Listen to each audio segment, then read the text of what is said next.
తీసుకోండి. But features మాత్రం గుర్తుపెట్టుకోండి. మెయిన్ ఏముండాలి అంటే ఆటో కట్ ఉండాలి. మెయిన్ హీట్గా అయిపోవాలి, ఆటో కట్ ఉండాలి. తర్వాత ఇండికేటర్ ఉండాలి. తర్వాత షాక్ ప్రూఫ్. ఈ 3 గుర్తుపెట్టుకోండి.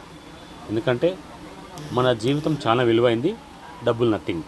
కాబట్టి ఒక మంచి కరెంటుతో పని కాబట్టి దుప్పట్లు కొంటాం, మంకీ క్యాపులు కొంటుంటాం. తర్వాత రకరకాల చలికాలం వచ్చిందంటే మన టెక్నాలజీ ఉపయోగించుకొని మనం చలి నుండి ఎలా మన జీవితాన్ని ఎలా సాఫీగా జరుపుకోవాలి, ఎలాంటి ఇబ్బందులు లేకుండా మంచి కంఫర్ట్ లైఫ్ కోసము మనం రకరకాల ఎలక్ట్రిక్ గ్యాడ్జెట్స్ కొంటుంటాం. అందులో మనకు ఈ చలికాలం అనగానే గుర్తొచ్చేది ఎలక్ట్రిక్ గీజర్. చాలామంది స్నానం చేయడానికి చలికాలంలో బద్దకిస్తుంటారు, అబ్బా చలి అవుతుంది అని. సో ఎలక్ట్రిక్ గీజర్ ఉందనుకోండి, కొద్దిగా ఎంకరేజ్మెంట్గా ఉంటుంది. సో ఎలక్ట్రిక్ గీజర్ అనగానే ఇది ఎలక్ట్రిక్ సంబంధించింది కాబట్టి ఒక మంచి ప్రొడక్ట్ సెలెక్ట్ చేసుకోవాలి ఎప్పుడైనా, గుర్తుపెట్టుకోండి. ఎందుకంటే అది షాక్ కొట్టి ఇబ్బంది పడేదానికంటే మంచి కంపెనీ, అందులో కొన్ని ఫీచర్స్ ఉన్నాయి, తెలుసుకోండి. అంటే ఇప్పుడు నేను ఈ వీడియో చేయడానికి కారణం ఏంటంటే మెయిన్ చాలామంది వస్తువు కొంటారు, ఆ కొన్న తర్వాత అగైన్ అన్న ఇది నాకు సెట్ కాలేదు, రిటర్న్ ఇస్తారా, ఇంకోటి ఎక్స్చేంజ్ కావాలని అడుగుతారు. ఇది జరగకూడదు, గుర్తుపెట్టుకోండి. లైఫ్లో ఒక డిసిషన్ తీసుకున్నాము అంటే అగైన్ మళ్ళీ బ్యాగ్ చూడాల్సిన అవసరం లేదు. అట్లా ఎస్పెషల్లీ మనం షాపింగ్ చేసేటప్పుడు చాలామంది తొందరపడు అవగాహన లేక కొంటారు, తర్వాత మళ్ళీ ఇబ్బంది పడుతుంటారు. అలాంటి సమస్య రాకూడదు అని ఈ వీడియో చేయడం జరుగుతుంది. కొనే ముందు ప్రాపర్ అవగాహన, ప్రాపర్గా స్టడీ చేయండి. ఓకే, అది మెయిన్ ఈ యొక్క వీడియో ఉద్దేశం అది. ఒక వస్తువు కొనే ముందు ఆలోచించండి 1-4 సార్లు.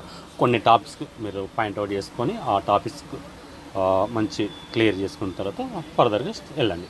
ఇక మన ఎలక్ట్రిక్ గీజర్ టాపిక్ కదా. ఇప్పుడు మెయిన్ కంపెనీ, అందులో బ్రాండ్ ఎలక్ట్రిక్ అనగానే చాలామందికి క్రాంప్టన్ గ్రీవ్స్. నేను కూడా I'm accepting Crompton grieve is the good one. ఇది కూడా కొనుక్కోవచ్చు. హ్యావెల్, ఏవో స్మిత్ అనేది గీజర్లో నెంబర్ 1.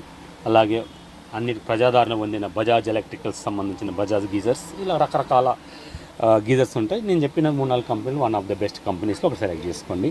మీకు అందుబాటులో ఉన్న షాప్లోకి వెళ్ళి అందులో ఉన్న అందుబాటు మీ ఆ బడ్జెట్, ఆ ఫీచర్ని బట్టి మీరు తీసుకోండి. బట్ ఫీచర్స్ మాత్రం గుర్తుపెట్టుకోండి. మెయిన్ ఏముండాలి అంటే ఆటో కట్ ఉండాలి. మెయిన్ హీట్గా అయిపోవాలి, ఆటో కట్ ఉండాలి. తర్వాత ఇండికేటర్ ఉండాలి. తర్వాత షాక్ ప్రూఫ్. ఈ 3 గుర్తుపెట్టుకోండి. ఎందుకంటే మన జీవితం చాలా విలువైంది, డబ్బులు నథింగ్. కాబట్టి ఒక మంచి కరెంటుతో పని కాబట్టి ఎలక్ట్రిక్తో జాగ్రత్తగా ఉండాలి. కాబట్టి ఒక మంచి బ్రాండ్ సెలెక్ట్ చేసుకోండి మెయిన్. తర్వాత family members for instant geyser ఉంటుంది అండ్ స్టోరేజ్ గీజర్. మనం స్టోరేజ్ గీజర్కి వెళ్ళామనుకోండి 10 litre, 15 litre, 25 litres. Okay, 10 litres ఉంటే ఎంతమందికి ఉపయోగపడుతుంది, 15 లీటర్స్ అంటే ఎంతమందికి యూజ్ అవుతుంది అని మీ ఆ సేల్స్మెన్ కొనేటప్పుడు ఆ సేల్స్మెన్ అడగండి. నాకు తెలిసిన ఎక్స్పీరియన్స్ ఏంటంటే 5 మెంబర్స్ కన్నా ఎక్కువ ఉంటే గో ఫర్ 25 లీటర్స్, 3 or 4 ఉంటే 15 లీటర్స్ ఇలా. ఓకే, నేను మీ ముందు కొద్దిగా చెప్తున్నాను. అంటే I'm not a salesmen, I'm not that product recommend చేయట్లేదు. ఒక అవగాహన. దీనివల్ల ఏంటి అంటే కొనే ముందు ఏమేమి జాగ్రత్తలు తీసుకోవాలి, ఏమేమి మనకు తెలిస్తే ఏది కొనుక్కోవాలని ఒక బేసిక్ ఇన్ఫర్మేషనే ఇది నా యొక్క వీడియో యొక్క మెయిన్ పర్పస్. అలాగే టైప్ ఆఫ్ వాటర్, అంటే మనం బోర్ వాటర్ వాడుతున్నాం అనుకోండి. బోర్ వాటర్ ఏమి లోపల డ్రమ్ ఉంటుంది కదా, ఆ డ్రమ్లో తుప్పు పడుతుంటుంది. ఆడు వాటర్ కనుక తుప్పు నీరు కనుక్కుంది అనుకోండి, తుప్పు పడుతుంది. సో రెసిస్టెంట్, ఆ తుప్పును తట్టుకోగలిగే making of the body rust proof అయి ఉండాలి. అది గుర్తుపెట్టుకోండి. అట్లాగే చాలామంది ఇండివిజువల్ అపార్ట్మెంట్స్ 3-4 బిల్డింగ్లో అంతస్తులో ఉంటే నాట్ ఏ ప్రాబ్లం.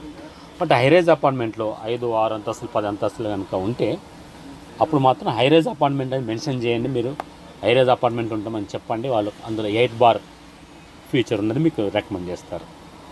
మళ్ళీ ఒకసారి రివైండ్ చేస్తారు చూడండి brother. Main company and features. తర్వాత ఫ్యామిలీ మెంబర్స్ ఎంతమంది ఉంటారు, ఏ స్టోరేజ్ తీసుకోవాలా, అట్లాగా టైప్ ఆఫ్ వాటర్. మీరు గ్రౌండ్ వాటర్ కానీ అందులో ఇన్లెట్ అయ్యే వాటరు ఏ వాటర్ ఉందో తుప్పు పట్టకుండా ఉంటుందా, అదొకటి గుర్తుపెట్టుకొని అది అడగండి. High-rise apartment. ఈ 3-4 ఈ పాయింట్లు గుర్తుపెట్టుకొని మీరు ఒక దగ్గరున్న ఒక మంచి ఎలక్ట్రికల్ షాప్కి వెళ్ళేసి ఆ ప్రొడక్ట్ నాలెడ్జ్ ఉన్న సేల్స్మెన్తో కొద్దిసేపు చర్చించి ఒక మంచి ప్రోడక్ట్ కొనుక్కోండి. ఓకే. తర్వాత నా యొక్క అగైన్ మళ్ళీ చెప్తున్నాను, ఒకసారి కొన్నాము అంటే వెనుకకు తిరిగి రాకుండా ప్రొడక్ట్ మీద నాలెడ్జ్ పెంచుకొని వస్తువు ఒకసారి కొనుక్కోండి. ఓకే. ఇది ఈ వారం ఈ రోజు యొక్క